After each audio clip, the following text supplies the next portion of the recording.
What a phenomenal mustache. I mean, that is I just was gorgeous. I I was gonna comment on yours right away, and I was like, it's too soon. We don't know each other yet. I got to get into the thing before I can really celebrate that mustache. But No, no, just what a line. mustached men can always celebrate each other. So That's right. And you know what I can tell about your mustache? You're not one of these Johnny come lately Movember guys. This is you live this mustache. I can yes, tell. I I live can this feel it. mustache for better or worse. So Yes, yes, same. awesome.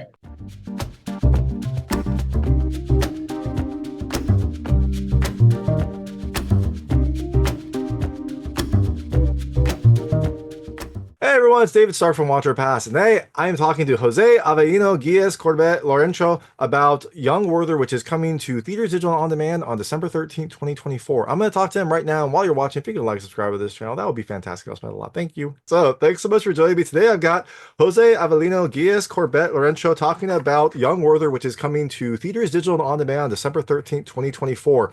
It is a kind of modern update to a 18th century classic tale. It has a beautiful, bright style, some very wonderful dialogue, and a nice blend of like the old novel with modern sensibilities and themes. I really love this. I was very excited to talk to you because I enjoyed this greatly. So I'm very excited to hear more about this. And thanks so much for joining me.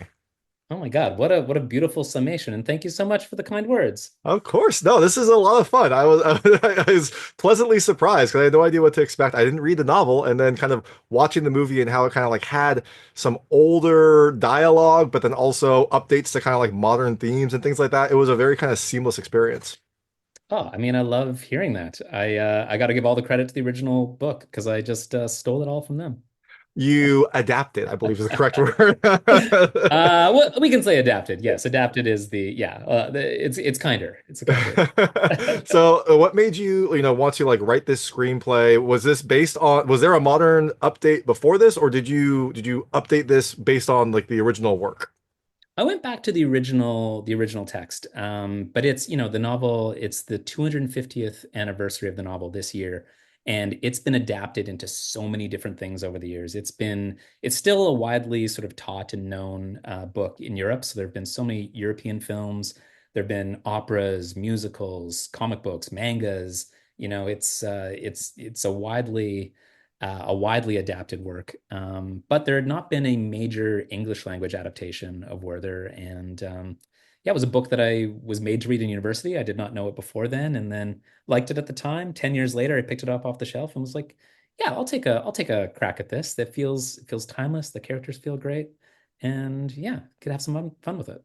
Yeah, no, that's awesome. I'm glad that it stuck with you. I never read it. As I mentioned, I was not an English major in university, so that makes sense. But I am glad that the kind of the tale still holds up. The idea that finding true love and kind of not being sure what you want to do with your life, I guess sadly is a modern problem, just like it was back in the day. So Yeah, I think like one of the things that drew me to it and was like, oh, this would be a good film was yeah, there's something to unrequited love, partially requited love, and how that overlaps with, friendship and connection. And I liked that there was not a clear sort of villain in the story. It was like this tale of, there's real life isn't clean cut. It's not like you meet someone, everything's perfect. There's maybe someone in the way, but they're the worst. It's like, no, we're all just human beings out here with complicated emotions and feelings, and who you are one day is not necessarily who you are the next day. And I thought the book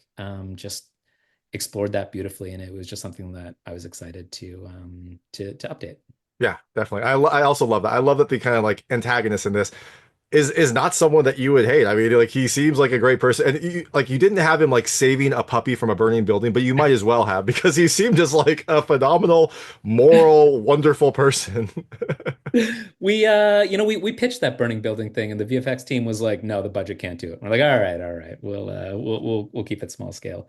But yeah, that's that really is straight from the text. It's just it's the relationship that Patrick J. Adams' character has with Alison Pill's character is, it's an imperfect relationship, as all relationships are. Even if a relationship is good and positive, it's not, it's a living thing. It ebbs and flows, and it's stable, but not impermeable to the attentions of an outsider. Yeah, and also, it might have been what she needs at certain points in her life, like you said, but maybe at other times she needs something a little different, and that is part of the give and take of any relationship. Yeah, and it's, we talked a lot about the film not feeling like, okay, this is the only thing that matters in their entire lives, and this is the defining, interaction of their adult lives, but it being more like a chapter in the story, in a long story of their lives, like one that they will both move on from, and they'll remember fondly forever, but not necessarily something that yeah, that boxes anyone into this like one crystallized experience.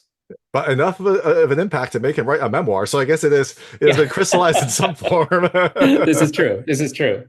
Yeah. Uh, so I assume that you always were going to direct this film. You were writing the script to direct it, but I guess I should ask, is that always the case? Were you always kind of like envisioning directing this movie? It wasn't always the case. I wrote the first draft of this script 12 years ago. And it was at the time I was not directing. I was only screenwriting, and I'd had a couple films almost get made. And the process of finding a director for one of those films, during that process, I was kind of questioning. I was like, we're speaking to these people, and they're, interesting and talented people in their own rights. But I was like, no one's quite nailing the tone of what I thought this other film would be. And then with Werther, it was set up at different companies. It had different directors attached, different actors attached over the years. But during that time, I was building as a director, and so it was something that after after maybe 5 or 6 years of making sort of shorts and music videos and commercials, it was at that point when I was like, I feel like I can take one of my screenplays on and try and have it made. And Werther was just one of my favorites, and felt like something that I could execute in a way that felt true to the kinds of films that yeah that are like inside me. Yeah. Yeah, no, that makes sense. Yeah. I mean, this was kind of your baby, you not your original story, but you adapted it. You kind of like had a vision, and now you were able to see it to fruition. I love that, and I love that this was like your, I guess, feature debut, because it is it is a wonderful feature debut. Oh, that's so nice. Thank you so much. I really appreciate that. So I mentioned a couple of, I love the kind of like blend of some of the older prose with like modern ideas. Like there are definitely some lines that feel like they were out of the novel, which fits. They should. But then when him and Charlotte are hanging out, they have some fun experiences. I loved when they're like playing with fireworks, and there's Harry Potter references in there. There's like modern dating kind of references too. So how did that process go? How did that kind of like blend of the old story with like our current life happen? It's I wish I had like a better answer that spoke to like a philosophy of adaptation, but it really is just looking at, when I was adapting the book, it was less of a like beat for beat sort of adaptation, and more pulling the themes, the overall narrative arc and the characters out, and then writing to a way that I was trying to keep it feeling timeless and like not any specific era, but yeah, wanting to have that flavor from the book, just combined with the sensibility of how I write. But I will call out that the Harry Potter reference during the fireworks scene, it wasn't a very improvised film at all. Like, it was pretty much the script was the script. But the Harry Potter reference, that was Doug on the day. That was a Douglas Booth original in the moment, and it was inspired, and I just loved it so much. And that was one of the deviations for the script that made it in. That is awesome. I was gonna ask, like, if there were like improv moments as like the actors were kind of like living the situation and trying to like pull in some of their own experiences. It sounds like there weren't a ton, but it sounds like when they went in there, they were very impactful. They were, and I'll call out Umrit Kaur in particular, who played Melanie, Alison Pill's character's best friend. She is a magician at improv, because she's not an actor or a comedian who is, I feel like sometimes when you watch a heavily improvised film, you can feel that the actors are iterating or sort of grasping for a laugh. She does improv from a place of character that is like, we could, every one of her lines in the film we could have replaced with like improv takes, because it was always true to the scene, true to the character, exploring whatever the message was, or keeping the narrative rolling along, but it would just be so quick and so wonderful. And Amrit has just a real gift for that. That is awesome. It's always nice to have a little bit of flavor in there, like a little bit of flair to kind of keep it interesting. So that's perfect. Yes, absolutely. Yeah. One of her most incredible improvs. It didn't make it into the film, so we just had to lose the scene for pacing. But it was this amazing drunken sequence where she was going on about hot dogs after their big party night at the hotel that makes me laugh so much this day. And I need to get a drive that has those takes on it because yeah, they really make me smile. Sounds like a perfect thing for some sort of special features. Some deleted scenes would be Oh, wonderful to see. fingers crossed one day. Yeah. And speaking of this great cast, how did you find them? Had you worked with any of them before, or was this all just like a normal casting call, just kind of seeing who would fit? Yeah, it was just a casting process. You know, I met with so many different actors for Werther especially, and Doug really stood out to me. I'd first seen him in the Riot Club years ago, and always kind of made an impact on me, and I kept an eye on him ever since. And Allison actually knew a bit socially when she lived in Toronto through mutual friends.